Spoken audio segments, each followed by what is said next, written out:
Hello and welcome to Just One More Watch. I'm rather excited today, aren't I always, because I just picked up a package containing 3 brand new watches that I just bought for review on the channel.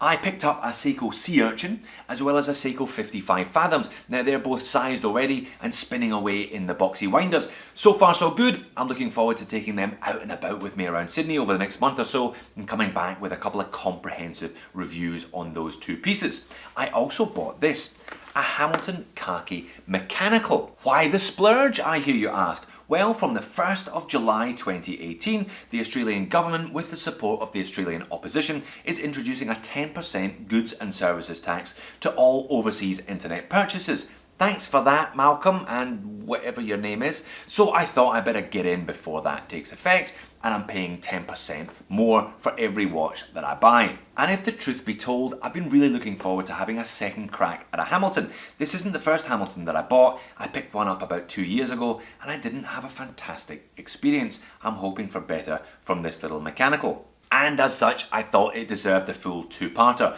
So today, unbox and initial impressions. I'm going to pop up a loom shot as well at some point, and then I'm going to come back to this one within a couple of weeks or so. I'm really looking forward to seeing how I go with that little mechanical movement, see if I can remember to wind it up every morning, how it looks, how it feels, how it wears on the wrist. Let's flip the camera and get into it then.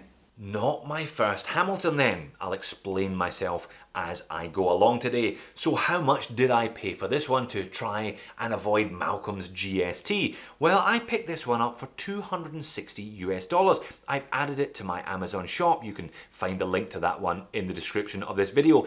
I don't think $260 is a bad price, considering you're buying a Hamilton with all of the history and heritage of the brand, you're buying something that's on the Swatch Group ladder, and you're buying a mechanical timepiece. This packaging should look familiar to anybody who's picked up one of these Hammys before. All cardboard. You wouldn't want to be getting this if you were paying $1,000, but I think at this price, perfectly comprehensive there.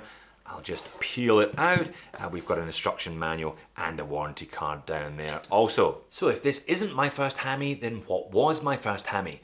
Almost 2 years ago at the Amazon Prime Day sale, I picked up, now I'm going to have to take a deep breath for this one, a Hamilton Khaki Aviation Pilot Pioneer Automatic, also known as that one. Now my intention when I bought it, I got it at a good price, was that it would become my main watch. However, I never really settled with it. I found that the polished surfaces around the bezel and on the mid-links of that bracelet scratched up ridiculously easily and quickly, and the watch very soon began to look a little bit tatty. The bracelet was also chunky. It was 22 all the way around. I bought a whole bunch of straps for it. I must have spent several $100s trying to get it just right for me. I was throwing good money at bad, and I ended up flipping it. So here we are, 2 years on, my second crack at the Hamilton brand. And why did I go for this little thing then? Well, it's the cheapest mechanical Hamilton, coming in at $260 as mentioned. As you can see there, I have been in the box. I gave it a quick wind yesterday to make sure that I hadn't been sent a dud. Let's get a closer look. There are a couple of quartz models that are cheaper than this one, but I wasn't keen on quartz. I thought that this little hand winder would add something a little bit different to my collection. It's going to be worn in rotation, so I can really see the point of buying a mechanical to wear in rotation. You just pick it out your box or your drawer, give it a couple of winds, set the time, and there it is on the wrist. Not really much purpose in spending extra money on an automatic when you're only wearing it 1 or 2 days a week. And this little mechanical has a cracking set of dimensions, I think. 38mm in diameter, only 10mm thick, so really slim by comparison to these bruisers I've been looking at recently with NH35s that come in at 15-16mm thick. We've got a lug tip to lug tip of only 47mm here, and as you can see, drilled lugs. So in the comprehensive review in my follow-up video, you can expect a comprehensive strap fashion show for this one. Not that there's anything wrong with this supplied canvas and calf number. 20mm lug width, tapering down to 18 at the buckle, weighing in at only 60 grams on the supplied strap, so this is going to be a really nice, light and comfortable watch for occasional or everyday wear. 316L stainless steel case and crown today, but as you can see, it's a kind of bead blasted finish, so very much in keeping with the field watch aesthetic today, and thankfully from my perspective, we've got no polished surfaces, so this one should hopefully look like this for a long time to come. Now it does have sapphire crystal, as you would expect at the price, nice little bit of doming there, very much in keeping with the aesthetic again.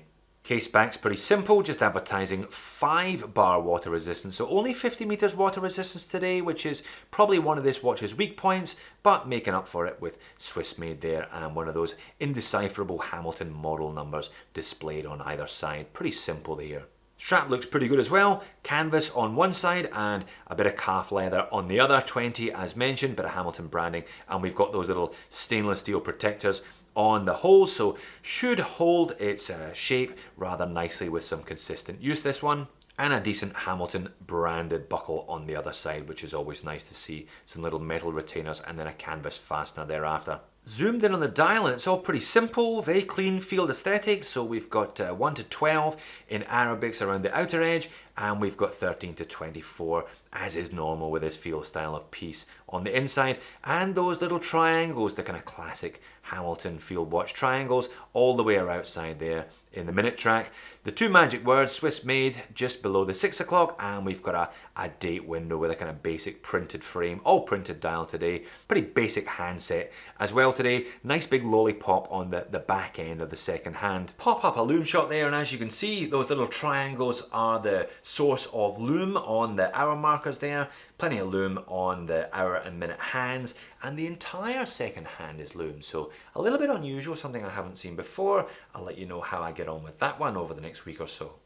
And there is the watch on my 7-inch wrist. Looks pretty good. I think the strap is going to need a little bit of breaking in. The padded sections before you get the retainer holes are a little bit stiff, so it's going to need some breaking in. But these little vintage style watches do tend to wear quite flat, not much curvature to the lugs, but only 38mm, and as mentioned, only 60 grams, so it's going to feel pretty light on the wrist, I would imagine, in everyday wear. So Hamilton being part of the Swatch group, this one unsurprisingly contains an ETA movement. This is the 28042, a hand winder, the 2 denoting the date window there at the 3 o'clock. So if I want to wind it, I just roll the crown forward, and it's a nice large grippy crown. Should get 46 hours of power reserve out of this one when wound to its max. One pull of the crown, if I can get it engaged there, adjust the date. As you can see, the second one adjusts the time, so pretty straightforward. I'll be looking to see how accurate this one is when on wrist. Obviously not much use putting this one in the winders over the next week or so. So my first impressions of my second Hamilton then. Well, I didn't pay a lot, I didn't expect a lot, and I didn't get a lot. It's a very simple, very pure little timepiece. This one, very suitable for its purpose, should be a very practical everyday watch for somebody if they want that hand winding relationship. For me, let's see how this one integrates with my collection over the next couple of weeks or so. Really interested to see how sharp that hand winder movement comes in, whether it's as effective as automatics by positioning and temperature and so on. Should be fun. So there you have it. So far so good from my second encounter with the Hamilton brand. Love that bead blasted finish and the complete lack of polishing on there. I think this one is going to suit me far better than the last one. Really looking forward to winding that movement every day, wearing this watch out and about and seeing how accurate that ETA really is. Thanks for watching this video. I'll see you in that update, if not before.